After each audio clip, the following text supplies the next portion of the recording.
What's up, YouTube? Welcome back. We did a video a while back about IMI black dot ammunition in 9mm.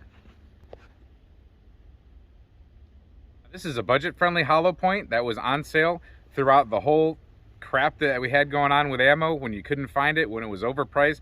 This was consistently available at some of the sites. A lot of the times you had to buy it in bulk, and you can still today find it in bulk at a fairly reasonable price. Right around 50 cents a round still to this day at the making of this video. So in our original test, we just put it through bare gel. Then we had a lot of comments and people suggesting and recommending and wanting that we put it through clothing barrier. So we're gonna go ahead and do that. I have 3 rounds left. This was given to me at a training event that I was at. Thanks again, you know who you are, who gave it to me. And we're gonna go ahead and put it through some clothing. We're gonna do some denim and some other things. So the denim and then those other things being a layer of hoodie and a layer of t-shirt. And then with the next round, we'll add another layer of the same 3 pieces of material. And then with a third one, if we have room, we'll do it again for a total of 9 pieces of material. 3 jeans, 3 hoodies, 3 t-shirts. That should be enough to satisfy everybody on the clothing test. The firearm we're gonna be using today is a Glock 17 because most people are gonna be using this type of a firearm, some variant of a Glock or some polymer pistol to be shooting this type of ammunition. This is a good barrel length to test it out of. All right, I have 2 spots marked on that gel block from a previous test. We're gonna try to get under that. Hopefully we succeed.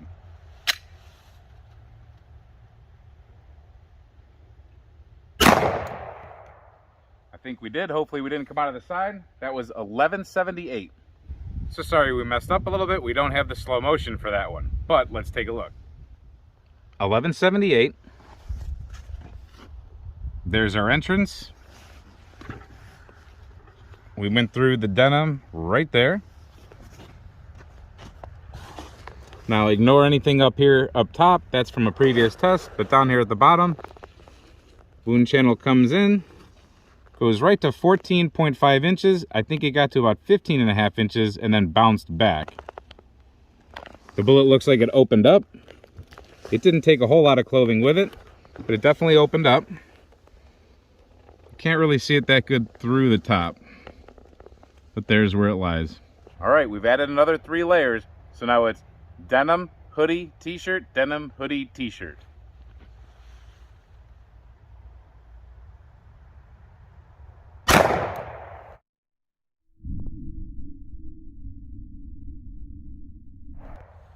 Let's take a look. 1177. 1177.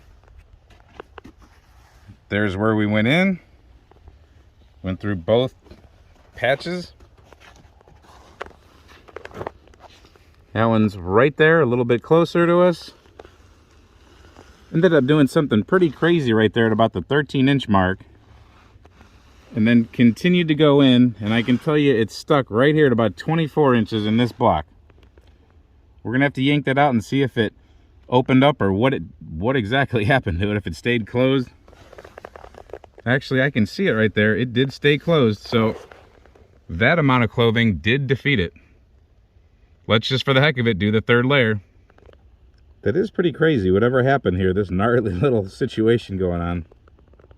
All right, denim, hoodie, t-shirt times 3. 9 layers of material. The last one didn't open up, but made a gnarly wound channel.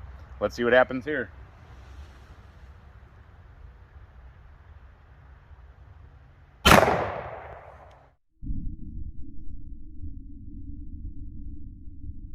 $11.69. Let's take a look.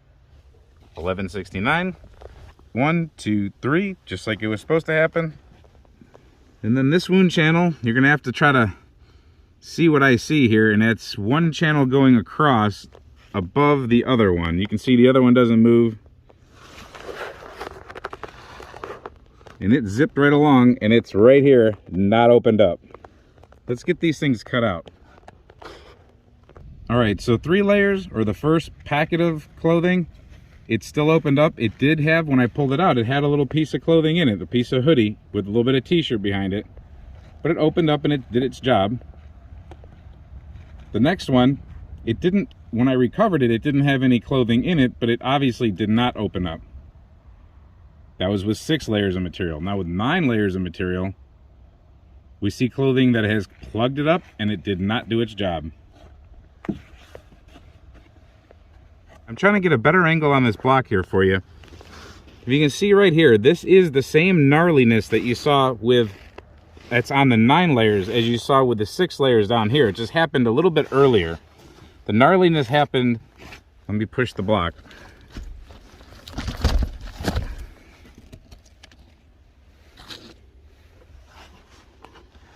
The gnarliness started from about the 4-inch mark and went to about the 10-inch mark on 3 layers. And on 2 layers, it started at about the 10-inch mark and went to about the 15-inch mark. So very strange, but they both ended up in about the same place, right around 24, 25 inches in the catcher block. So clothing does affect this round, whether it's a little bit more, or a lot of bit more. It does affect it. Now, when it goes through, it still does a crazy cavitation or something like that, kind of like a tumble upon impact. It creates a nasty wound channel. Full metal jacket bullets create a nasty wound channel in general most of the time. The problem is that they do slip a little bit farther than intended. That could be good, that could be bad. But this bullet, I don't know, with heavy clothing, if you're in a place that's really cold and people are wearing, a lot of jackety type material, Carhartts, things like that, this round might not be the best. If you're in Florida and everybody's in a t-shirt, something like that, then this thing might do just fine. So I hope you enjoyed this supplemental test of the IMI Black Dot viewer request clothing test. And until we see you next time, stay safe, have fun, and keep shooting.